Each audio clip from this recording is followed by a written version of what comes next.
நான் நினைக்கிறேன், இப்படி வாழ நினைக்கிறேன். தவிக்கிறேன், நான் தவிக்கிறேன், அப்படி வாழ தவிக்கிறேன்.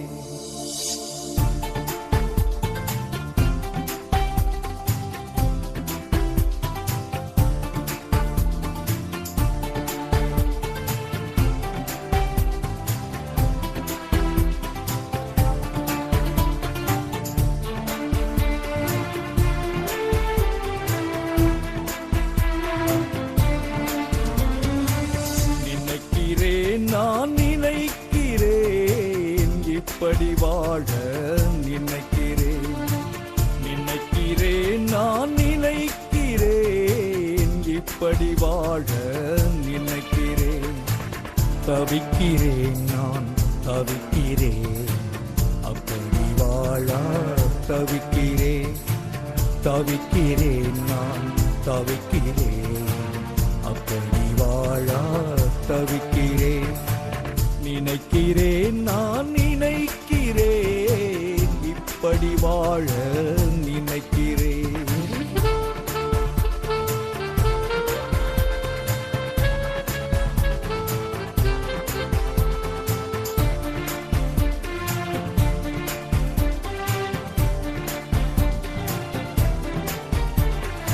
யார் என்னை மாற்றிடுவார்? யார் என்னை தேற்றிடுவார்?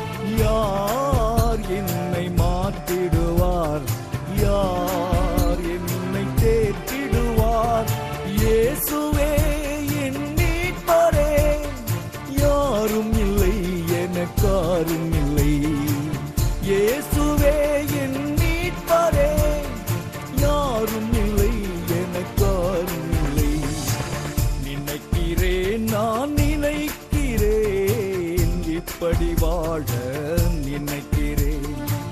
நினைக்கிறேன், நான் நினைக்கிறேன், இப்படி வாழ நினைக்கிறேன். தவிக்கிறேன், நான் தவிக்கிறேன், அப்படி வாழ தவிக்கிறேன். தவிக்கிறேன், நான் தவிக்கிறேன், அப்படி வாழ தவிக்கிறேன். நினைக்கிறேன், நான் நினைக்கிறேன், இப்படி வாழ. விவிலிய ஒளியை காண்போம் வாருங்கள். ஒவ்வொரு மொழிக்கும் ஒரு சிறப்பு உண்டு. அவ்வாறு பக்திக்கு தமிழ்மொழி என்ற சிறப்பு இருக்கிறது. ஒவ்வொரு நாட்டிற்கும் ஒரு சிறப்பு உண்டு. அவ்வாறு தமிழ்நாட்டிற்கு வந்தாரை வாழ வைக்கும் தமிழ்நாடு என்ற சிறப்பை நமது தமிழ்நாடு பெற்றிருக்கிறது. அவ்வாறே அழைக்கும் அனைவருக்கும் ஆற்றல் தருகிறவர் தூய ஆவியானவர்.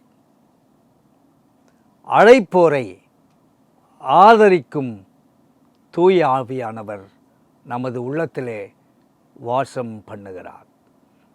2 தீமோத்தேயு 3ஆம் அத்தியாயம் 16ஆம் வசனத்திலே வேத வாக்கியங்கள் எல்லாம் தேவ ஆவியானவராலே எழுதப்பட்டிருக்கிறது என்ற வசனம் வாக்குதத்தம் இடம்பெற்றிருக்கிறது. தானியேல் உபதேசியார் என்கின்ற திருப்பணியாளர் ஒரு எளிய பாடலை எழுதியிருக்கிறார். வேதமது நம் தேவனின் நீரை சொல்லும் ஊரைக்கல், நீரை சொல்லும் ஊரைக்கல், நீரை சொல்லும் ஊரைக்கல். வேதமது நம் தேவனின் நீரை சொல்லும் ஊரைக்கல். மாசுள்ள உள்ளத்தை சுட்டி காட்டிடும் கண்ணாடி, வேதம் வாசித்தால் உள்ள தூசை துடைக்கலாம். வேதம் வாசித்தால் உள்ள தூசை துடைக்கலாம். வேதமது நம் தேவனின் நீரை சொல்லும் ஊரைக்கல். தூய ஆவியானவர் வழங்கும் ஆற்றலின் செய்தியையும்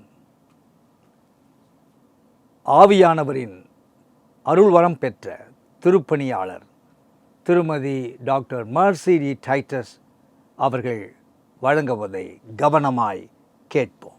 ஆண்டவராக இயேசு கிறிஸ்துவின் வல்லமுள்ள நாமத்தினாலே இந்த டிவியின் முன்பதாக அமர்ந்திருக்கிறேன் உங்கள் ஒவ்வொருவரையும் நான் வாழ்த்தி வரவேற்கின்றேன்.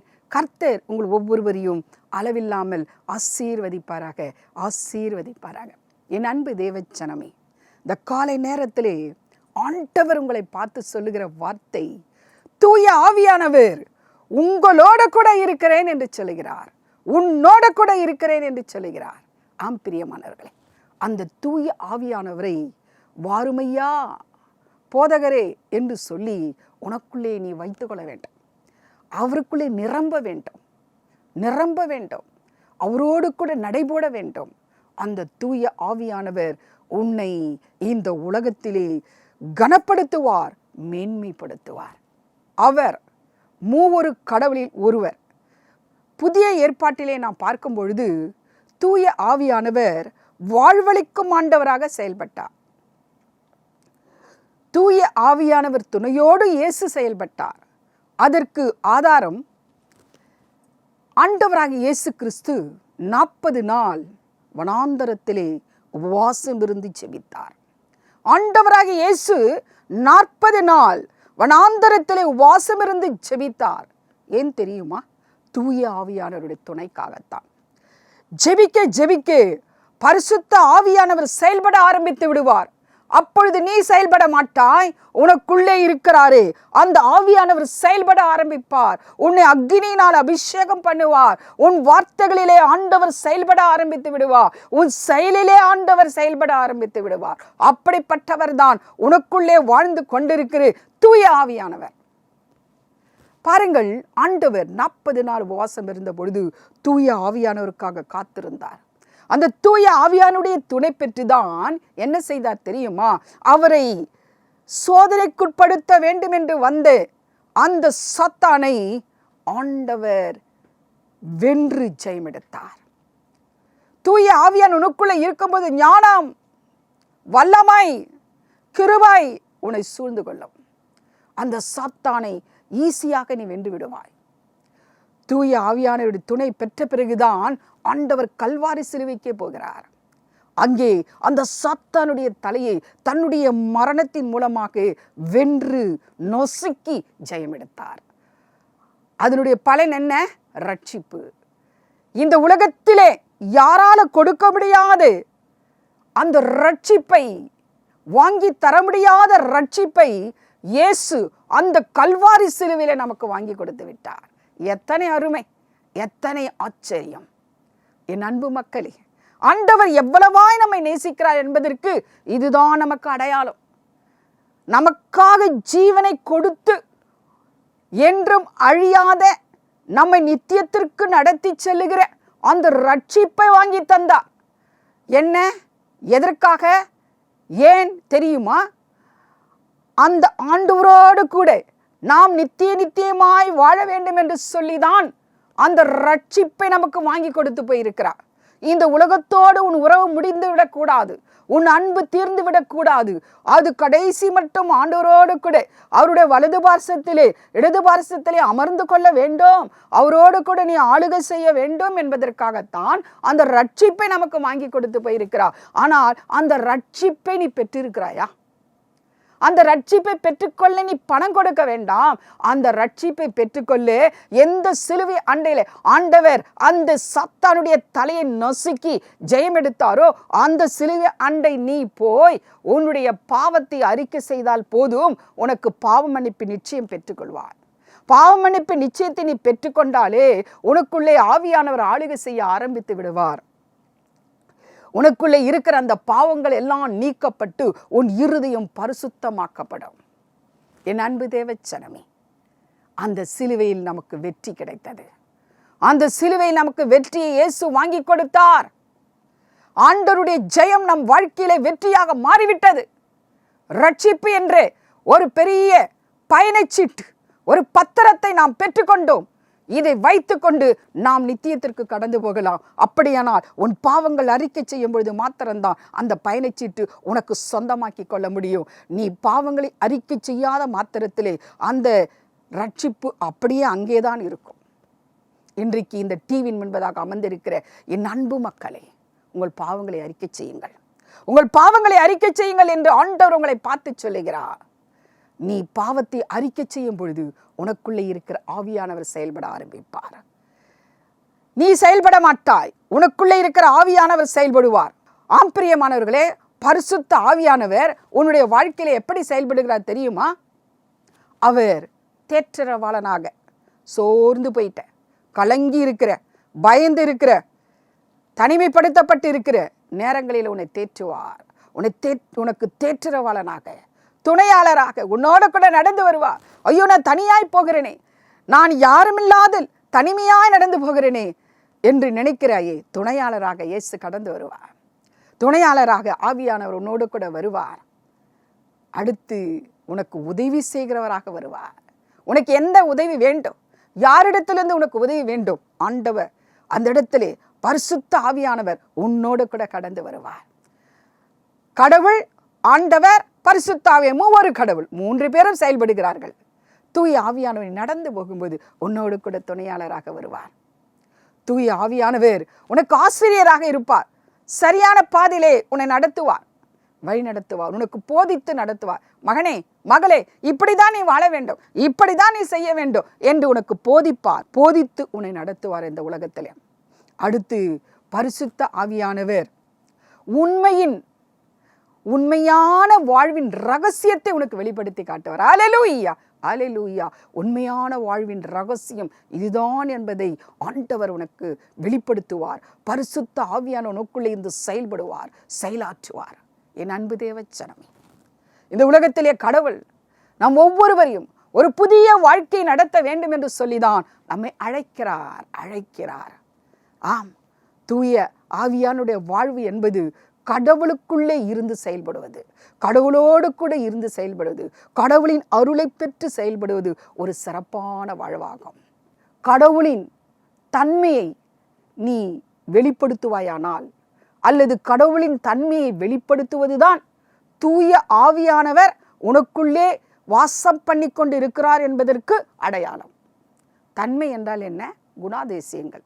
அவர் போல அன்புள்ளவர், மனதுருக்கம் உள்ளவர், உதவி செய்கிறவர், அவர் வழிநடத்துகிறவர். இப்படிப்பட்ட நற்குணங்கள் உனக்குள்ளே இருக்குமானால் உனக்குள்ளே தூய ஆவியானவர் வாசம் பண்ணி கொண்டு இருக்கிறார் என்பது அர்த்தம். பிரியமானவர்களே, என் அன்பு மக்களே, நாம் தூய ஆவியானுடைய துணையோடு இந்த பூமியிலே வாழ வேண்டும், நடை போட வேண்டும் என்று அருள்நாதர் இயேசு இந்த காலை நேரத்திலே நம் ஒவ்வொருவரையும் பார்த்து சொல்லுகிறார்.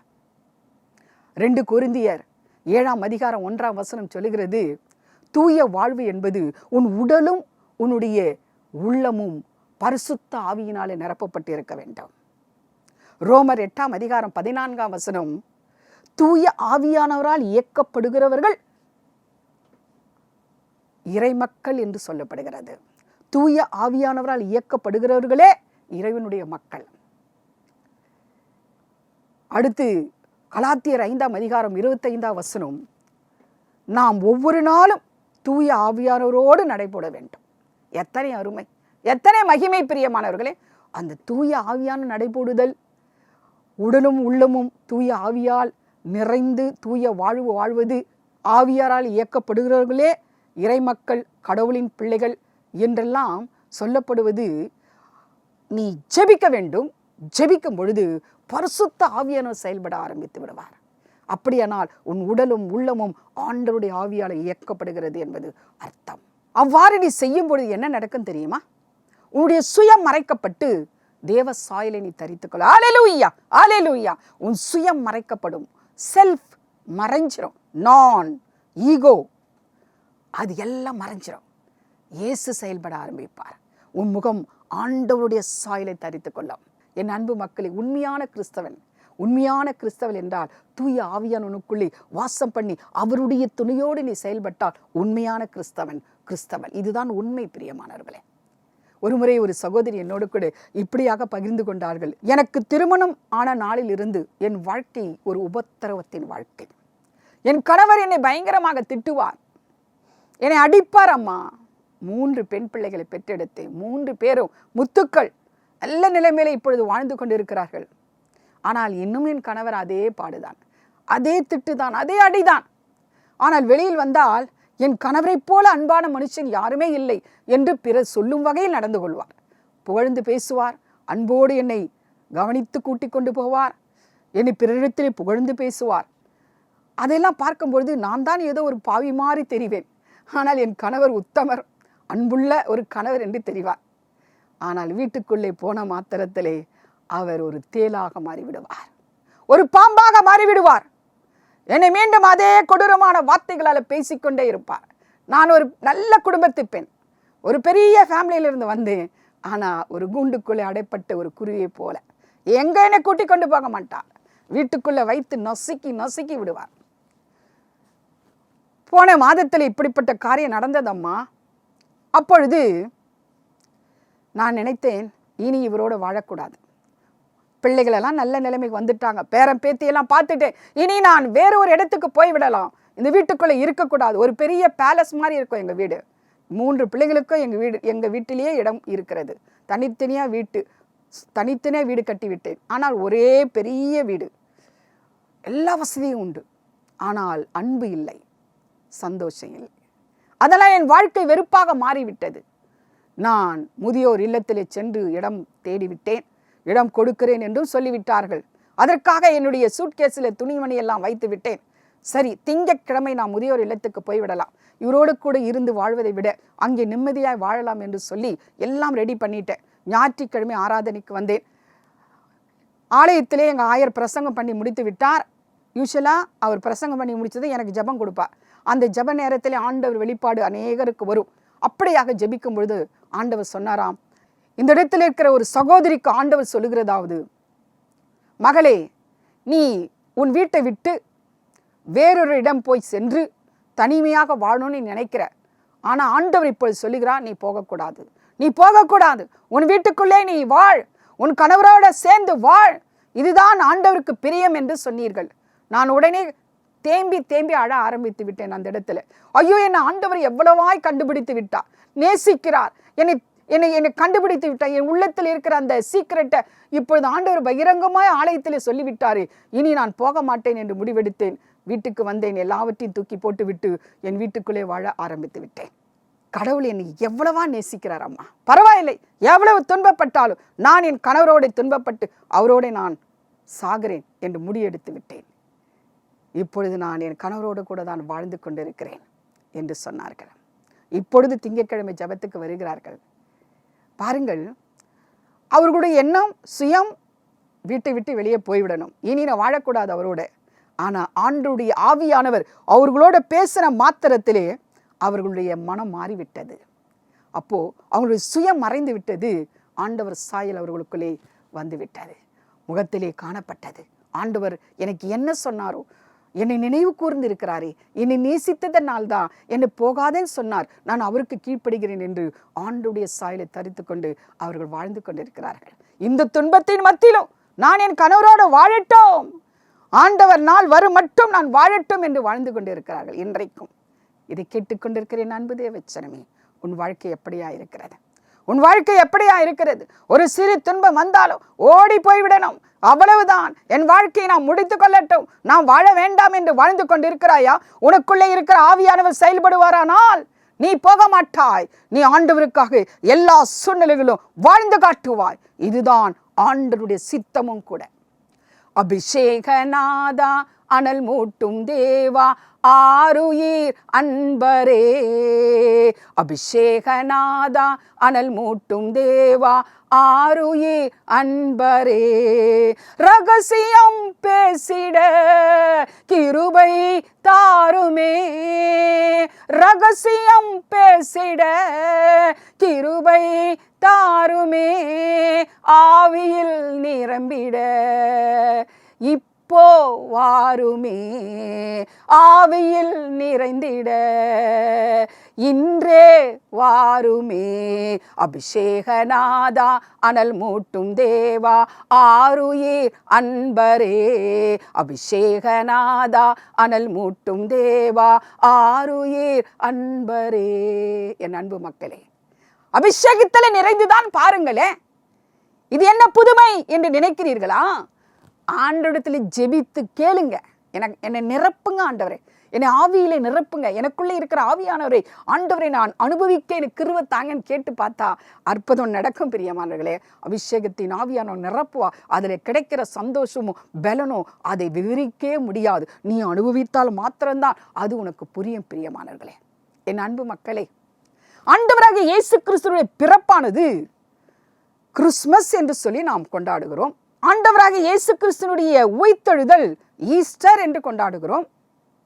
ஆண்டவராக இயேசு கிறிஸ்து அவர் உயிர்த்தெழுந்து பரலோகம் போய் மீண்டும் 50வது நாள் இந்த பூலோகத்திற்கு பரிசுத்த ஆவியானவராக வந்தார். அந்த நாள் தான் பெந்தேகோஸ்தே நாள், பெண்டிகாஸ்ட் டே. 50வது நாளை பெண்டிகாஸ்ட் டே என்று கொண்டாடுகிறோம்.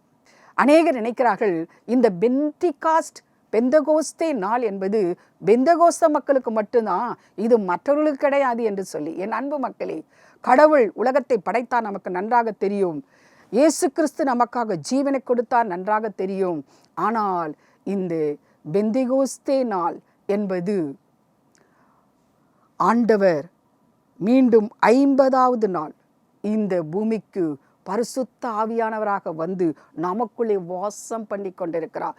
அதுதான் பெந்தேகோஸ்தே நாள். 50வது நாள் ஆண்டவர் மீண்டும் பரிசுத்த ஆவியானவராக நமக்குள்ளே வந்து வாசம் பண்ணி கொண்டிருக்கிறார். அதுதான் பெந்தேகோஸ்தே திருநாள். அல்லேலூயா, அல்லேலூயா. அதை நீங்கள் கொண்டாட வேண்டும், கொண்டாட வேண்டும். இந்த பெந்தேகோஸ்தே நாளை டெய்லி கொண்டாடலாம், டெய்லி கொண்டாடலாம் திருநாளா. அதெல்லாம் 25ஆம் தேதி டிசம்பர் மட்டும்தான். இது ஈஸ்டர் தினம் மட்டும்தான். இது எவ்ரிடே யூ கேன் என்ஜாய், கொண்டாடலாம். ஒரு திருநாளாக நீ கொண்டாடி கொண்டே இரு.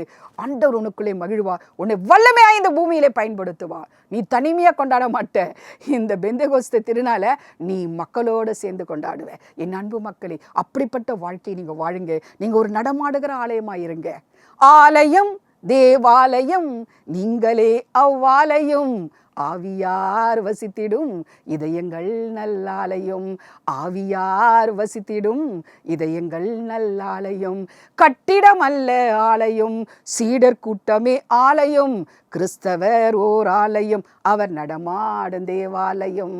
கிறிஸ்தவர் ஓர் ஆலயம், அவர் நடமாடும் தேவாலயம். ஆலயம் தேவாலயம், நீங்களே அவ்வாலயம். ஜெபம் செய்வோம். பரிசுத்த ஆவியானவரே, தர்மியான மனமகிழ்ச்சி நாளுக்காக உமக்கு நன்றி அப்பா. நன்றி ஆண்டவரே, கோடி கோடி நன்றி அப்பா, கோடி கோடி நன்றி அப்பா.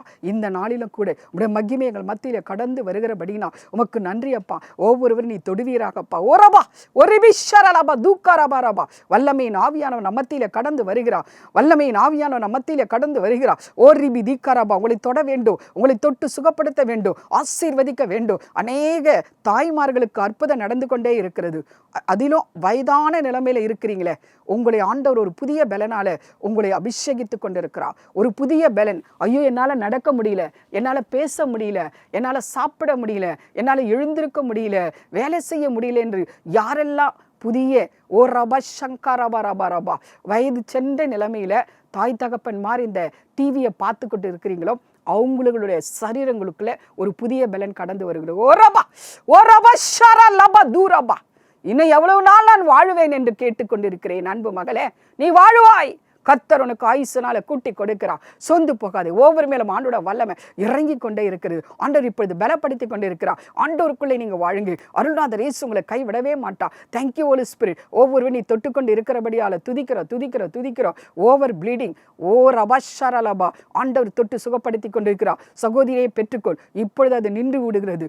அந்த ஓ ரபா துக்காரா பஷரபா, அந்த இரத்த ஊரலானது நின்று போகிறது. அல்லேலூயா. விடுதலை விடுதலை விடுதலை. வயிற்று வலி கத்த தொட்டு சுகப்படுத்தி கொண்டிருக்கிறார், கத்த தொட்டு சுகப்படுத்தி கொண்டிருக்கிறார். விடுதலை விடுதலை. ஓ ரபா ரபா. வல்லமையின் ஆவியான ஒவ்வொரு மேலே இறங்கி கொண்டிருக்கிறார். ஓ ரிபி தீர லபா. நடக்க முடியாத கால்களை கத்த தொட்டு சுகப்படுத்தி கொண்டிருக்கிறார். வல்லமை ஊற்றுகிறாரா, வல்லமையை ஊற்றுகிறார். உங்கள் மேல வல்லமையை ஊற்றிக்கொண்டே இருக்கிறார். பரிசுத்த ஆவியானுடைய வல்லமை ஊற்றப்பட்டு கொண்டே இருக்கிறது.